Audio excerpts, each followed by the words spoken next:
Oke teman-teman semua, gimana kabarnya hari ini? Alhamdulillah baik ya. Jadi kali ini kita akan membahas tentang sekolah kedinasan.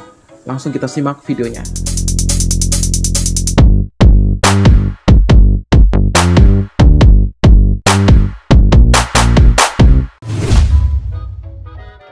Oke teman-teman semua, jadi kali ini kita akan membandingkan terlebih dahulu sebenarnya lebih enak mana antara sekolah kedinasan dengan sekolah umum. Nah, itu tergantung cita-cita kalian aja sih.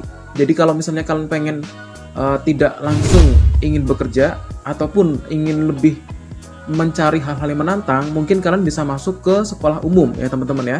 Jadi perguruan tinggi negeri ataupun perguruan tinggi swasta. Tapi kalau kalian pengen langsung ketika lulus kuliah dan punya prospek kedepannya langsung kerja, berarti kalian harus memilih sekolah kedinasan. Tapi ada juga sekolah kedinasan yang bukan langsung menempatkan alumninya untuk bekerja. Nah, itulah yang kita akan bahas kali ini teman-teman ya. Jadi, kita harus tahu dulu sekolah kedinasan itu apa. Sekolah kedinasan adalah perguruan tinggi atau sekolah tinggi yang berada di bawah naungan lembaga atau kementerian ataupun badan pemerintahan ya teman-teman ya. Dan nanti mereka akan memiliki suatu fasilitas di mana ada pembiayaan yang digratiskan ataupun biaya-biaya yang ditanggung oleh pemerintah. Itu teman-teman. Nah, kemudian apa sih perbedaannya antara sekolah kedinasan dengan ikatan dinas dan sekolah kedinasan non ikatan dinas? Jadi ingat teman-teman, kalau kita berpikiran bahwa sekolah kedinasan itu semua nantinya akan jadi PNS, itu belum tentu ya. Jadi sekolah kedinasan itu ada dua macam. Sekolah kedinasan dengan ikatan dinas dan juga sekolah kedinasan non ikatan dinas. Apa sih perbedaannya? Jadi teman-teman, kalau sekolah kedinasan dengan ikatan dinas itu adalah suatu sekolah ataupun perguruan tinggi atau sekolah tinggi yang memang nanti akan mengikat alumninya dalam ikatan dinas di bawah kementerian ataupun di bawah badan ataupun di bawah lembaga pemerintahan yang diadakan oleh sekolah tersebut. Contoh, misal saya tuh lulus STAN ya, lulus STAN di D4 Pembendaharaan gitu ya. Nah, berarti nanti ketika lulus nanti akan mendapatkan ijazah dan kemudian ditempatkan oleh kementerian. Kalau STAN itu berarti di bawah Kementerian Keuangan ya teman-teman ya, Kementerian Keuangan RI. Nah, nanti ditempatkanlah di mana, misal di Papua, mungkin di Kalimantan dan segala macam. Itu. Jadi teman-teman, kalau misalnya kalian pengen cita-citanya pengen jadi PNS, berarti nanti kalian harus masuk ke sekolah kedinasan dengan ikatan dinas. Jangan sampai kalian masuk ke sekolah kedinasan non ikatan dinas. Nah, untuk ciri-cirinya ada 12 ya. Ada 12 yang saya rinci ya di sini. Kalian bisa nanti cari lagi yang lain lagi kalau misalnya ada yang kurang. Ada 12 sekolah kedinasan dengan ikatan dinas. Yang pertama pastinya adalah PKN STAN ya. Jadi perguruan tinggi keuangan negara. Kemudian yang kedua adalah sekolah tinggi ilmu statistik ya teman-teman, di bawah Badan Pusat Statistik. Kemudian yang ketiga adalah STMKG, Sekolah Tinggi Klimatologi, Meteorologi dan Geofisika. Ya tentunya ini berada di BMKG teman-teman ya. Kemudian yang keempat adalah IPDN atau Institut Pemerintahan Dalam Negeri. Kemudian yang kelima adalah Poltekim atau Politeknik Keimigrasi ya, imigrasi. Kemudian yang selanjutnya adalah Poltekip, Politeknik Ilmu Permasyarakatan. Itu berada di bawah naungan Kementerian Hukum dan HAM. Kemudian ada STTD ya, Sekolah Tinggi Transportasi Darat. Mungkin di sini kalau transportasi darat ada yang mungkin semacam kereta apian atau segala macam, nanti kalian cari ya informasinya ya teman-teman ya. Kemudian yang selanjutnya adalah Akmil ya. Di sini ada angkatan laut, angkatan darat, juga angkatan udara. Kemudian masuk lagi adalah Akpol atau angkatan kepolisian ya dalam hal ini. Jadi ada Akmil, ada Akpol. Ini juga merupakan sekolah kedinasan ikatan dinas ya teman-teman.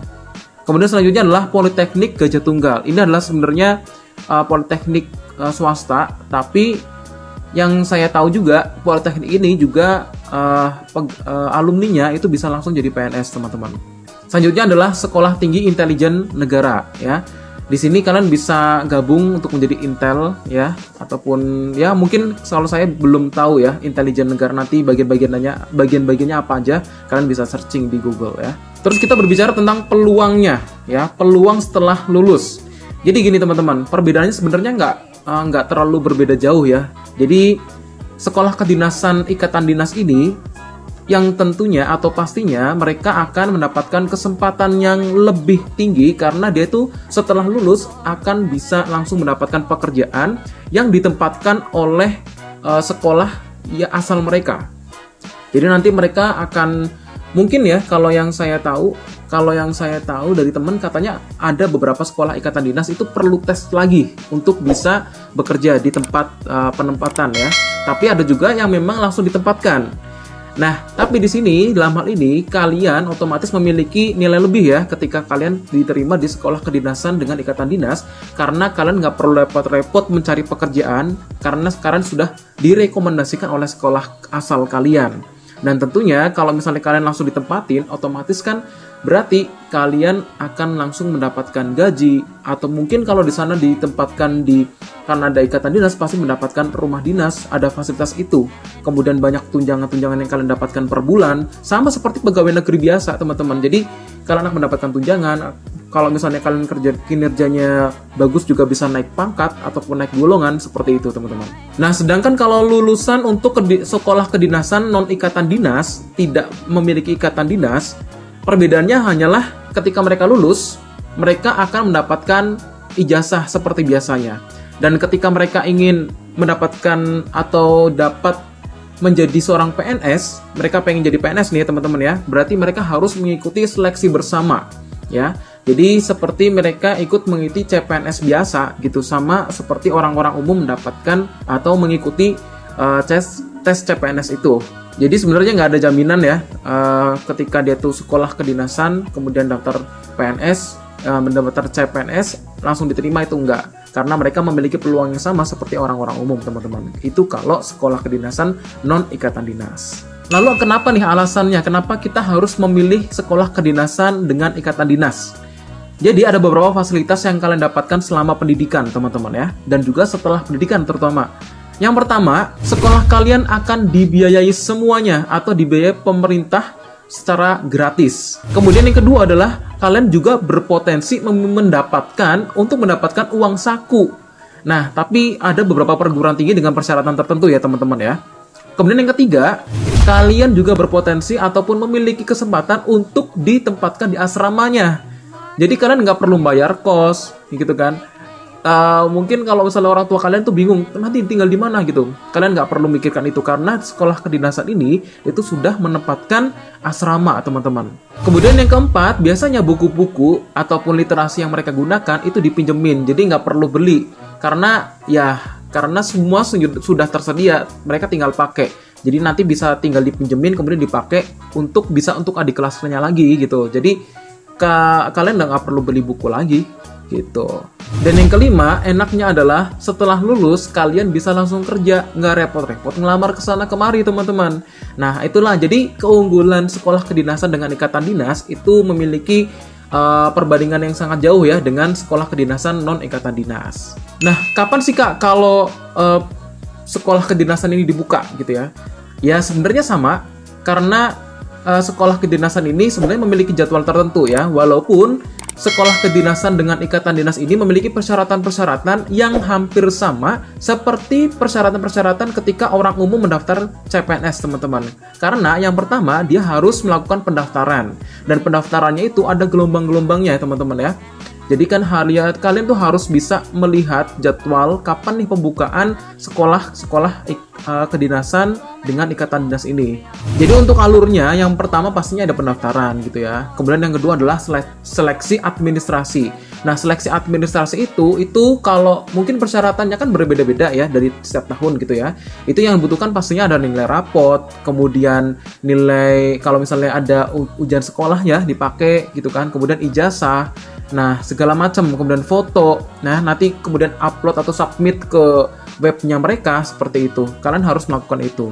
Kemudian yang ketiga, kalian ada seleksi kompetensi dasar. Jadi yang namanya CPNS karena ini sekolah kedinasan itu diatur oleh Kemenpan RB ya. Itu adalah, dan juga BKN, kantor BKN itu yang mengurusi kepegawaian, sehingga ada tes SKD-nya ketika kalian mendaftar ke sekolah ini, teman-teman. Kemudian selanjutnya yang keempat adalah ada seleksi lanjutan di sekolah masing-masing. Mungkin berkaitan tentang tes potensi akademik, mungkin nanti ada tes fisik, segala macam itu nanti tergantung sekolah masing-masing.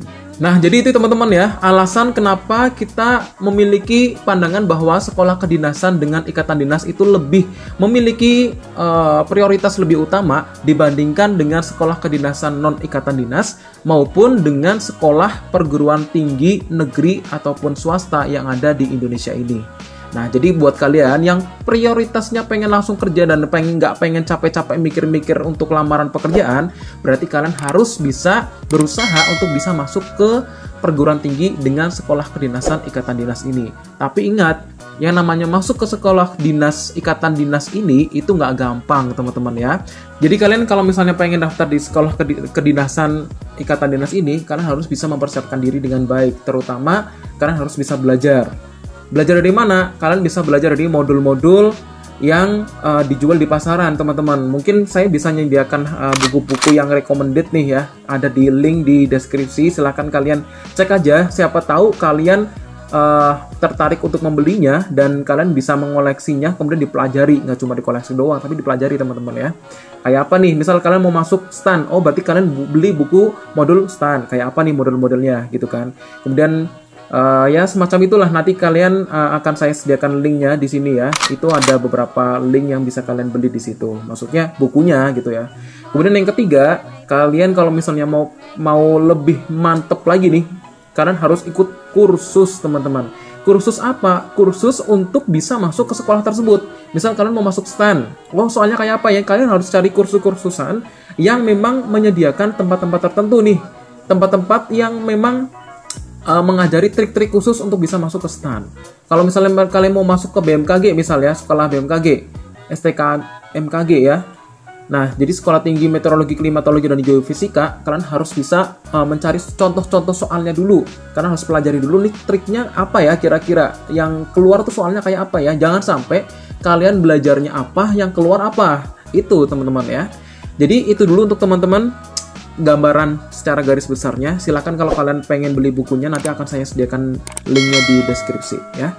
Oke, terima kasih teman-teman. Jangan lupa untuk klik tombol subscribe, juga klik tombol loncengnya, dan juga jangan lupa untuk share ke teman-teman kalian. Semoga video ini bermanfaat. Semoga kalian yang pengen daftar di sekolah ikatan dinas, sekolah kedinasan ikatan dinas bisa diterima. Terima kasih. Assalamualaikum warahmatullahi wabarakatuh.